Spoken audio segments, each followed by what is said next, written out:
Hello viewers, welcome back to our channel. మనకి తెలంగాణలో MHSRB అంటే medical and health service recruitment board నుంచి staff nurse ఉద్యోగాలకి మన వాళ్ళందరూ కూడా అప్లికేషన్ చేసుకున్నారు. అండ్ అలాగే ఎగ్జామ్ కూడా రాశారు. ప్రిలిమినరీ కీ కూడా వచ్చింది. అబ్జెక్షన్ చేసుకోవడానికి మనకు ఛాన్స్ కూడా ఇచ్చారు. ఆ డేట్ కూడా అయిపోయింది. ఆల్రెడీ కొంతమంది అబ్జెక్షన్ కూడా పెట్టుకోవడం అయితే జరిగింది. అంటే ఏమైనా తప్పులుగా ఉంటే పెట్టుకోవచ్చు అనేటటువంటి అవకాశం కూడా ఇవ్వడం జరిగింది. అది కూడా మొన్ననే మనకి ఆ యొక్క లాస్ట్ డేట్ కూడా అయిపోవడం అయితే జరిగిందనమాట. అయితే ఈ వీడియోలో మనము సెలక్షన్ లిస్ట్ మనల్ని ఏ విధంగా సెలెక్ట్ చేస్తారు అనే దాని గురించి అయితే ఈ వీడియోలో మనము చెప్పుకుందాము. సో కాబట్టి స్టార్టింగ్ నుంచి ఎండింగ్ వరకు లాస్ట్ వరకు ఎవరు కూడా వీడియోని స్కిప్ చేయకుండా చూడండి. సో మొత్తం కూడా మనము ఒకసారి ఇందులో చర్చించుకుందాము. అయితే ఇక్కడ చూసుకున్నట్టయితే మనకి చూడండి. సో మనకి ఈ నోటిఫికేషన్‌కి సంబంధించి మనకి లాస్ట్‌గా ఇప్పుడు మనకి ప్రిలిమినరీ కీ వరకైతే ఇవ్వడం అయితే జరిగిందనమాట. సో ప్రతి ఒక్కరు కూడా మీ యొక్క hall ticket number, date of birth and అలాగే మీ యొక్క డేట్ ఆఫ్ బర్త్ అండ్ అలాగే హాల్ టికెట్ నెంబర్, మీ మొబైల్ నెంబర్ ఎంటర్ చేస్తే మీకు ఆటోమేటిక్‌గా అయితే డౌన్లోడ్ అయితా ఉంటది. ఇకపోతే ఆ విధంగా డౌన్లోడ్ చేసుకొని ఇంకెవరైనా చెక్ చేసుకోకపోతే చెక్ చేసుకోండి. అండ్ అలాగే ఇక్కడ చూసుకున్నట్టయితే మనకి సో ఇప్పటి నోటిఫికేషన్‌కి అండ్ అలాగే ప్రీవియస్ నోటిఫికేషన్‌కి మనం ఒకసారి అబ్జర్వ్ కూడా చేసి చూద్దాం లాస్ట్‌లో. సో అంతకంటే ముందు సెలక్షన్ లిస్ట్ మనల్ని ఏ విధంగా సెలక్షన్ చేస్తారనేది ఒకసారి అయితే మనం తెలుసుకుందాము. ఆల్రెడీ ప్రీవియస్ వీడియోలో మనము స్టార్టింగ్ నోటిఫికేషన్ వీడియోలో అయితే చెప్పుకున్నాము. బట్ కాకపోతే ఇప్పుడు మరొకసారి మీకు గుర్తు చేయడానికి సో మరొకసారి అయితే దాన్ని రివిజన్ చేయడం జరుగుతుంది. ఒక 2-3 మినిట్స్. సో రివిజన్ చేసిన తర్వాత మనకి ప్రీవియస్ నోటిఫికేషన్ ఏ విధంగా ఉంది, మరి ఇప్పుడు నోటిఫికేషన్కి మనకి రిజల్ట్ ఏ విధంగా ఇస్తారు అనేది, కట్ ఆఫ్ అవన్నీ కూడా ఏ విధంగా నిర్ణయిస్తారు అనేది మనం ఈ వీడియోలో అయితే తెలుసుకుందాం. సో కాబట్టి వీడియో స్కిప్ చేయకుండా ఇంటి వరకు చూడండి.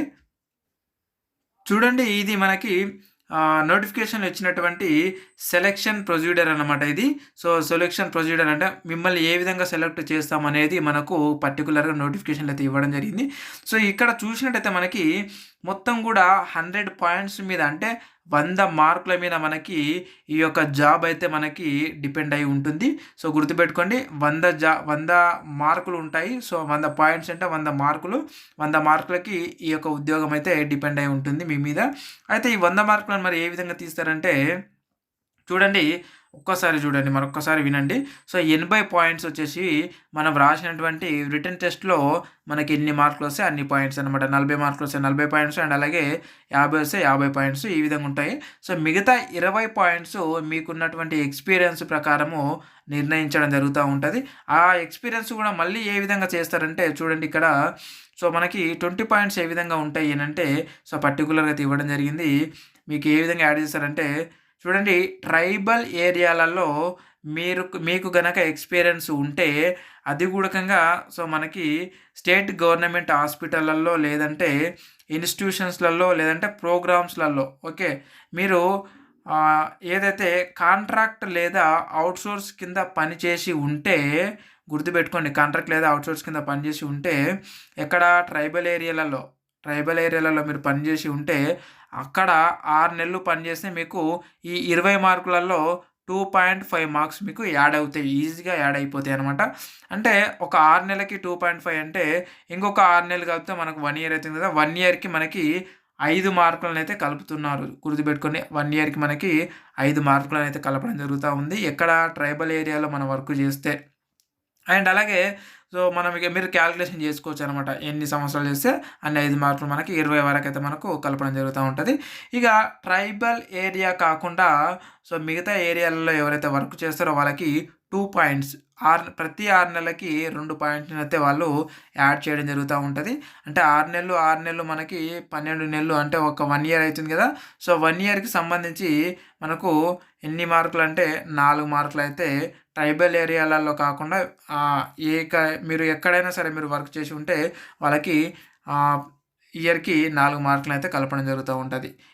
ఇలా మీరు క్యాలిక్యులేషన్ అయితే చేసుకోండి. మీకు ఎంత ఎక్స్‌పీరియన్స్ ఉంటే అన్ని మార్కులైతే మీకు యాడ్ అవుతా ఉంటాయి ఈ 20 మార్కులలో.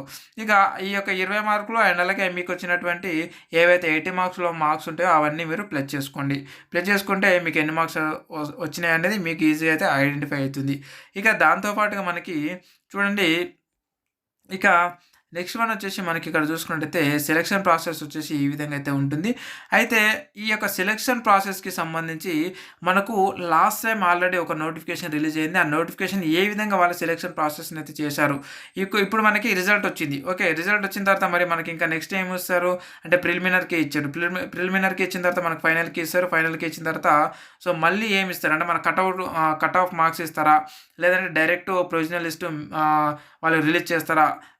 ప్రొవిజనల్ లిస్ట్ తర్వాత మరియు మెరిట్ లిస్ట్ రిలీజ్ చేస్తారనేది ప్రీవియస్‌గా మనకు ఒక నోటిఫికేషన్ అయితే మనకి ఆల్రెడీ సెలక్షన్ ప్రాసెస్ అయితే ఉంది. అది మొత్తం కూడా నేను ఇప్పుడు వివరిస్తా. ప్రీవియస్ నోటిఫికేషన్‌లో ఏ విధంగా మనకి సెలక్షన్ చేశారో అదొకసారి మనం చూస్తే మనకొక ఐడియా అనేది వస్తుంది కాబట్టి సో ఖచ్చితంగా వీడియోని స్కిప్ చేయకండి. ఇప్పుడు నేను చూపిస్తాను మీకు. చూడండి మనకిది ప్రీవియస్ నోటిఫికేషన్ అంటే ఈ నోటిఫికేషన్ కాదు. మనకి ఇప్పుడు వచ్చినటువంటి అయితే నోటిఫికేషన్ 2024లో దానికంటే ముందు వచ్చినటువంటి నోటిఫికేషన్‌కి సంబంధించినటువంటి ఇవన్నీ కూడా మనకి వాటికి సంబంధించినటువంటి వెబ్ నోట్స్. సో ఒకసారి మనం అబ్జర్వ్ చేసినట్టయితే చూడండి మనకి ఫస్ట్ ఆఫ్ ఆల్ వచ్చేసి మనకి ఇక్కడ ఏమిచ్చారు ఆ యొక్క నోటిఫికేషన్లు అంటే మనకి ఇక్కడ ఫైనల్ కీ అయితే ఇవ్వడం జరిగిందనమాట. మనకి ఇక్కడ ఫైనల్ కీ అయితే ఇవ్వడం జరిగింది. మనకు ఫైనల్ కీ రాబోతుంది. ఇంకా రాలేదు. సో మనకి ఆల్రెడీ ఒక కీ అయితే ఇచ్చారు కదా వాళ్ళు. ఆ కీ అంటే ఇప్పుడు మనము అబ్జెక్షన్ చేసుకోవడానికి ఒక కీ ఇచ్చారు కదా. సో ఆ కీ తర్వాత మనకు మళ్ళీ ఒక ఫైనల్ కీ అయితే ఇవ్వడం జరుగుతూ ఉంటుంది.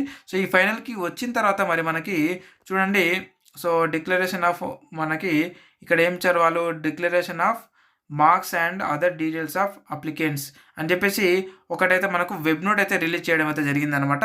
మరి ఈ వెబ్ నోట్ని మనకు రిలీజ్ చేస్తే చేయొచ్చు లేకపోతే లేదు. బట్ కాకపోతే ఈ ఫైనల్కి అయితే మనకు ఖచ్చితంగా అయితే వాళ్ళు రిలీజ్ చేస్తారనమాట. రిలీజ్ చేసిన తర్వాత చూడండి మనకి ప్రొవిజనల్ మెరిట్ లిస్ట్ అయితే సో రిలీజ్ చేశారు వాళ్ళు. ప్రీవియస్ నోటిఫికేషన్ ఇది మొత్తం కూడా మనకు ప్రీవియస్ నోటిఫికేషన్లో ఏ విధంగా స్టెప్ బై స్టెప్ వచ్చిందనేది మనం ఒకసారి చెక్ చేసుకుంటున్నాం అనమాట. సో కాబట్టి ఈ యొక్క ప్రొఫార్మను మనం ఒకసారి చూస్తే మనం అర్థం చేసుకోవచ్చు మనకు నెక్స్ట్ ఇంకేం రాబోతుందని. సో కాబట్టి సో ఒకసారి మనము చూసుకున్నట్టయితే చూడండి మనకి వీటి తర్వాత అంటే ఫైనల్కి వచ్చిన తర్వాత మనకి ప్రొవిజనల్ మెరిట్ లిస్ట్ అయితే రిలీజ్ చేయడం జరిగింది. దీని తర్వాత మనకి సర్టిఫికేట్ వెరిఫికేషన్ కోసము మరొక వెబ్ నోట్ అయితే మనకు రిలీజ్ చేయడం జరిగింది. అదే రోజు మనకి చూడండి డిసెంబర్ 28 అని ఇవ్వడం జరిగింది. సో అదే రోజు మనకి సో చూడండి మనకి ఇక్కడ షెడ్యూల్ కూడా ఇవ్వడం జరిగింది. అంటే సర్టిఫికేట్ వెరిఫికేషన్ కోసము మనకు ఏ డేట్‌న ఎవరు రావాలి, ఎంత ర్యాంక్ వచ్చిన వాళ్ళు రావాలనేది మనకి ఇక్కడ పర్టిక్యులర్‌గా అయితే ఇవ్వడం జరిగిందనమాట.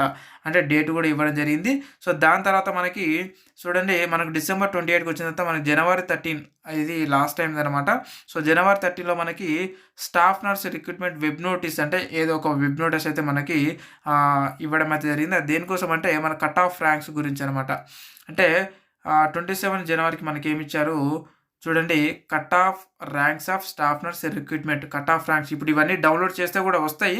బట్ కాకపోతే ఇప్పుడు మీకు నేనేంటంటే ఓవరాల్‌గా అయితే మీకు చెప్తున్నాను. ఇవన్నీ కూడా పీడిఎఫ్‌లు ఇప్పుడు దీనిపైన మనము క్లిక్ చేస్తే ఈ యొక్క కట్ ఆఫ్ కూడా మనకి డౌన్లోడ్ అవుతుంది. మన ప్రీవియస్ వీడియోలో కూడా ఆల్రెడీ ఎక్స్‌ప్లెయిన్ చేశామనమాట. సో కాబట్టి నేను మళ్ళీ డబుల్ ఎందుకు చెప్పాలన్నట్టు సో నేను వాటిని ఓపెన్ చేయట్లేదు.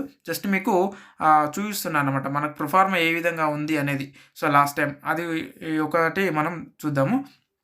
అండ్ అలాగే చూడండి మనకిక్కడ ఫైనల్ మెరిట్ లిస్ట్ అయితే ఇవ్వడం జరిగిందనమాట. Final merit list of staff nurse recruitment ఎప్పుడు ఆఫ్టర్ మనకి ఈ సర్టిఫికేట్ వెరిఫికేషన్ అయిపోయిన తర్వాత ఇక్కడ ఏమిచ్చారు మనకి కట్ ఆఫ్ ర్యాంక్స్ స్టాఫ్ నర్స్‌కి సంబంధించినటువంటి కట్ ఆఫ్ ర్యాంక్స్‌ని ఇచ్చారు. దాని తర్వాత మనకి ఫైనల్ మెరిట్ లిస్ట్‌ని అయితే ఇవ్వడం జరిగింది. సర్టిఫికేట్ వెరిఫికేషన్ అయిపోయిన తర్వాత. ఇక వీటి తర్వాత మనకి చూడండి ఇక్కడ selection list of nurse recruitment selection list ఇచ్చారనమాట. ఓకే. ఇక్కడ ఫైనల్ మెరిట్ లిస్ట్‌లో మనకు దాదాపుగా ఏమిస్తారంటే సో ఇంకేమైనా మిస్టేక్ అయి ఉంటే సో వాటిని సరిదిద్దుకోవడానికి ఒక అవకాశం అయితే ఇచ్చి ఉంటారు. సో దాని తర్వాత మనకి ఒకవేళ ఇచ్చిన వాళ్ళు, ఇయ్యని వాళ్ళు అన్నీ ఆ యొక్క లిస్ట్‌ని తీసి మరొకటి మనకు సెలక్షన్ లిస్ట్ అయితే మనకు స్టాఫ్ నర్స్ లిస్ట్ అయితే ఇవ్వడం జరిగింది. ఇది లాస్ట్ ఇయర్‌ది. ఓకే. అంటే లాస్ట్ టైం మనకు నోటిఫికేషన్ రిలీజ్ అయింది కదా. సో వాటికి సంబంధించినటువంటి వివరాలు ఇవన్నీ కూడా చూడండి జనవరి 27 లోపు మనకి మొత్తం కంప్లీట్ అయిపోయింది. అంటే మనకు కూడా ఇప్పుడు నార్మల్‌గా నవంబర్ అయిపోయింది. ఇప్పుడు నెక్స్ట్ డిసెంబర్ వస్తుంది. సో డిసెంబర్ తర్వాత జనవరి 27 లోపు ఈ నోటిఫికేషన్ సంబంధించి కూడా మనకు అయిపోయేటటువంటి అవకాశం ఉందన్నమాట. సో కాబట్టి చూడొచ్చు మనకి సేమ్ యాజ్ ఇట్ ఈస్‌గా లాస్ట్ టైం రిలీజ్ అయినటువంటి నోటిఫికేషను, ఇప్పటి నోటిఫికేషన్ సేమ్ అదే డేట్ వైస్‌గా వెళ్తా ఉన్నట్టుగా మనకైతే అనిపిస్తుందన్నమాట. ఎందుకంటే డిసెంబర్, జనవరి అంటే మనకు కూడా రేపు డిసెంబర్, జనవరి అయిపోయింది. ఇక జనవరి లోపు అందరూ కూడా మీ యొక్క ఎవరైతే సెలెక్షన్ అవుతారో వాళ్ళందరూ కూడా వాళ్ళ యొక్క ఉద్యోగ విధులలో జాయిన్ అయిపోవడానికి అవకాశం అయితే ఉందన్నమాట. ఈ విధంగా మనకి సెలక్షన్ ప్రాసెస్ అయితే రాబోతుంది. కాబట్టి కొంచెం అయితే ఓపిక పట్టండి. మేము గెస్ చేసి చెప్పొచ్చు.